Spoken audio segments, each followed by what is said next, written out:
Սանկտ Պետերբուրգում տեղի ունեցած Փաշինյան-Պուտին հանդիպումն այս տարի արդեն երրորդն էր։ Այս անգամ քննարկումների առանցքում տնտեսական եւ տարածաշրջանային հարցերն էին։ Պուտինը նորից հիշեցրեց Հայաստան-Ռուսաստան առևտրաշրջանառության մասին։ Ինչ վերաբերում է երկկողմ հարաբերություններին, դրանք զարգանում են։ Մեր առևտրաշրջանառությունը կանոնավորվել է։ Երեկ մենք խոսել ենք դրա մասին։ Եթե 2024 թվականին այն գերազանցել է 11 միլիարդը, ապա այս տարվա առաջին 9 ամիսներին այն կազմել է 4.5 միլիարդ։ Սա նույնպես լավ ցուցանիշ է եւ մեզ հիմք է տալիս կարծելու, որ մոտ ապագայում մենք այն կավելացնենք։ Փաշինյանը շնորհակալություն հայտնելով ռուս գործընկերոջը շեշտեց, որ տարածաշրջանում դրական զարգացումներ են տեղի ունենում, իսկ երախտիկի խոսքը Հայաստանի եւ Ադրբեջանի միջև խաղաղության գործընթացին աջակցելու համար էր։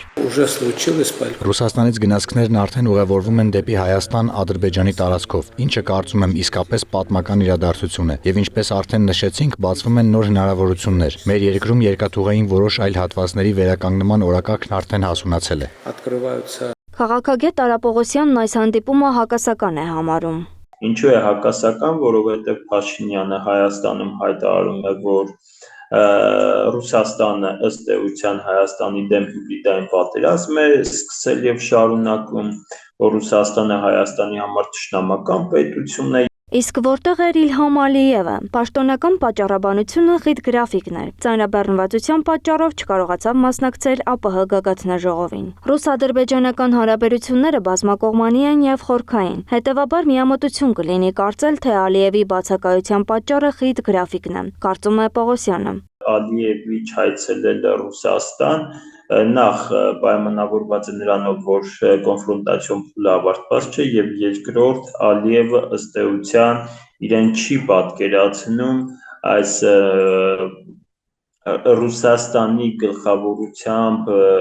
բևեռի մեջ։ Վարդան Ոսկանյանն էլ հիշեցնում է, որ այս տարվա ընթացքում արդեն երկրորդ դեպքն է, որ Ալիևը վերջին պահին ինչ-որ պատճառաբանությամբ չի ներկայանում։ Օրինակ է բերում մայիսի 9-ի շքերթը։ Արեստատին Ադրբեջանի ներսում առնվազն ներկայիս վարչախումբը փորձում է,